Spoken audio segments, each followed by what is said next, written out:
వనపర్తి కాంగ్రెస్ అడ్డా. తెలంగాణ రాష్ట్రం ఏర్పడిన తర్వాత వనపర్తి నియోజకవర్గంలో విద్యాపరంగా ఇంజనీరింగ్, మెడికల్, వ్యవసాయ అనుబంధ కళాశాలలు వచ్చాయి. మరి కాంగ్రెస్ ప్రభుత్వం వచ్చి ఏడాది గడిచిన నేపథ్యంలో నియోజకవర్గంలో ఎలాంటి పనులు చేపట్టారు? వలసలు ఆపేందుకు ఏం చర్యలు తీసుకున్నారు? మొదటిసారిగా గెలిచిన కాంగ్రెస్ అభ్యర్థి మేఘారెడ్డి ఎమ్మెల్యేగా పదవిని అలంకరించి నియోజకవర్గమంతా పాలమూరు ఎత్తిపోతల ద్వారా సాగునీరు అందిస్తానన్న హామీలు ఎంతవరకు నెరవేర్చారు?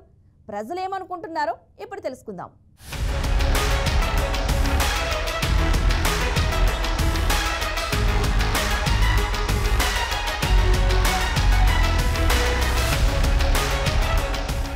రాజుల పాలన నుండి రాజకీయ పాలనకు మారిన చరిత్ర వనపర్తి నియోజకవర్గానిది. రాజుల పాలనకు ఆనవాళ్లుగా నిలిచిన ఖిల్లా, ఘనపురం కోట, పాన్గల్ కోట, రాజుగారి భవనం, రాణిగారి తోట ఇలా ఎన్నో ఉన్నాయి. చరిత్రను కాపాడుకుంటూ రాజకీయ నాయకులు వనపర్తి అభివృద్ధిలో తమ వంతు కృషి చేస్తున్నారు. ఈ నియోజకవర్గంలో Congress, TDP, BRS, communist party నుండి ఎందరినో ఎమ్మెల్యేలుగా గెలిపించారు ఇక్కడి ప్రజలు. నియోజకవర్గ సమస్యలను శాసనసభలో వినిపించి ఎవరి హయాంలో ఆ ఎమ్మెల్యేలు వనపర్తి అభివృద్ధికి పాటుపడ్డారు.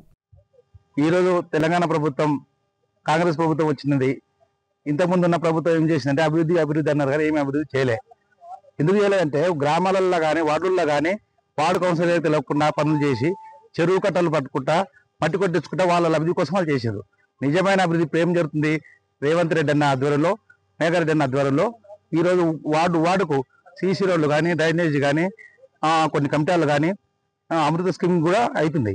అంటే ఇంతకుముందు అభివృద్ధి ఏదో చేసిన వాళ్ళు చేయకుండా చెరువు కట్టలు కట్టుకొని వాళ్ళ కోసం, వాళ్ళ లబ్ధి కోసం వాళ్ళ అనుచరులతో పెట్టుకొని సంపాదించుకున్నారు తప్ప నిజమైన అభివృద్ధి చేయలేదు.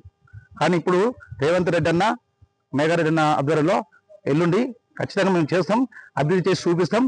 ఇది సవాల్గా చెప్తున్నా. అందుకే మేమందరం కూడా మేఘారెడ్డి కాంగ్రెస్ పార్టీ నుంచి పనిచేయడానికి సిద్ధంగా ఉన్నాం. గత ఏడాది జరిగిన రాష్ట్ర అసెంబ్లీ ఎన్నికల్లో వనపర్తి నియోజకవర్గం నుండి కాంగ్రెస్ అభ్యర్థి మెఘారెడ్డి పోటీ చేయగా బీఆర్ఎస్ నుండి సిట్టింగ్ ఎమ్మెల్యేగా ఉన్న నిరంజన్ రెడ్డి పోటీ చేసి ఓడిపోయారు. మొదటిసారిగా గెలిచిన కాంగ్రెస్ అభ్యర్థి మెఘారెడ్డి ఎమ్మెల్యేగా పదవిని అలంకరించి నియోజకవర్గమంతా పాలమూరు ఎత్తిపోతల ద్వారా సాగునీరు అందిస్తానని, నిరంజన్ రెడ్డి భూ కబ్జాలను బయటకు తీస్తానని, ప్రతి గ్రామానికి రోడ్లు వేస్తామని ప్రధాన హామీలను ఇచ్చారు. వలసల నివారణకు చర్యలు తీసుకుంటామని ప్రజలకు మెఘారెడ్డి హామీ ఇచ్చి భారీ విజయం సొంతం చేసుకున్నారు.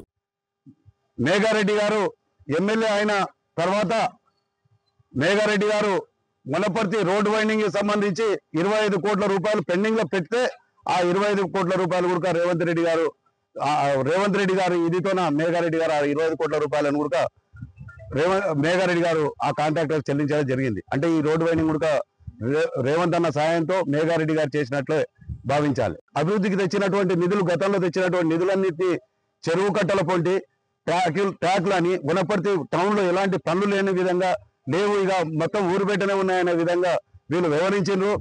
ఏ చెరువు కట్ట ఒక ట్యాంక్ బండ్ ఉంటే సరిపోతుంది, 4 ట్యాంక్ బండ్లు కట్టుకొని ట్యాంక్ బండ్ల మీద ఊరేగుతా. ప్రజలకు అవసరానికి సంబంధించి డ్రైనేజీలు లేవు, సీసీ రోడ్లు లేవు, దానికి పెట్టకుండా దాంట్లోనూ వాళ్ళ సొంత లబ్ధి కోసం వాళ్ళు దాన్ని వాడుకున్నారు. కానీ మేఘారెడ్డి గారు ఈరోజు వనపర్తికి 50 కోట్లు డ్రైనేజీల విషయంలో 50 కోట్ల రూపాయలు తేవడం జరిగింది. అదేవిధంగా ఈరోజు 30 లక్షల రూపాయలు లైట్లకు, గతంలో పోల్స్ ఉన్నాయి, లైట్లు లేవు, కొన్ని దగ్గర పోల్ లేవు, 500 పోల్లు తెప్పించడం కూడా రేవంత్ రెడ్డి గారి సాయంతో మేఘారెడ్డి గారు తెచ్చిన విషయాన్ని ఒకసారి గమనించండి. నియోజకవర్గ ప్రజలకు ఇచ్చిన హామీల మేరకు వనపర్తి రాజపేట తండా మార్గం, వనపర్తి పాలకేంద్రం నుండి అంజనగిరి వరకు బైపాస్ రోడ్, ఈ ప్రాజెక్టులకు 17.139 హెక్టార్ల భూమి కేటాయింపు, స్పోర్ట్స్ స్కూల్ నిర్మాణానికి సర్వే నంబర్ 86లో 12.08 ఎకరాలు, సర్వే నంబర్ 25లో 0.12 ఎకరాల భూమి, అంజనగిరి తండాకు బీటీ రహదారి నిర్మాణానికి గాను సర్వే నంబర్ 6లో 0.69 హెక్టార్ల భూసేకరణ, వనపర్తి 8వ వార్డ్ శ్రీనివాసాపురంలో శ్మశాన వాటికకు ఎకరం, హాకీ స్టేడియంకి సర్వే నంబర్ 56లో 5 ఎకరాల కేటాయింపులపై సత్వర చర్యలు చేపట్టారు. ఎమ్మెల్యే మెఘారెడ్డి గ్రామీణ రహదార్ల కోసం 100 కోట్ల రూపాయలు మంజూరు చేయించారని, గురుకుల పాఠశాలల కాంప్లెక్స్ మంజూరైందని, త్వరలోనే పనులు ప్రారంభమవుతాయని అంటున్నారు. ఎమ్మెల్యేగా ఏడాదిలోనే మెఘారెడ్డి పలు అభివృద్ధి పనులు చేపట్టారని చెబుతున్నారు. ఈరోజు తెలంగాణ ప్రభుత్వం కాంగ్రెస్ ప్రభుత్వం వచ్చినది.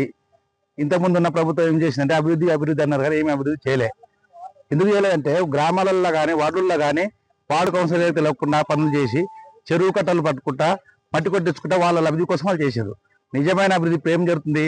రేవంత్ రెడ్డి అన్న ఆధ్వర్యంలో, మేఘారెడ్డి అన్న ఆధ్వర్యంలో ఈరోజు వార్డుకు సీసీ రోడ్లు కానీ, డ్రైనేజ్ కానీ, కొన్ని కమిటీలు కానీ, అమృత స్కీమ్ కూడా అవుతుంది.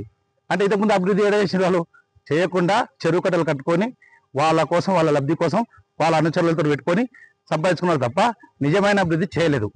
కానీ ఇప్పుడు రేవంత్ రెడ్డి అన్న, మేఘారెడ్డి అన్న ఆధ్వర్యంలో ఎల్లుండి ఖచ్చితంగా మేము చేస్తాం, అభివృద్ధి చేసి చూపిస్తాం. ఇది సవాల్గా చెప్తున్నా. అందుకే మేమందరం కూడా మేఘారెడ్డి కాంగ్రెస్ పార్టీ నుంచి పనిచేయడానికి సిద్ధంగా ఉన్నాం.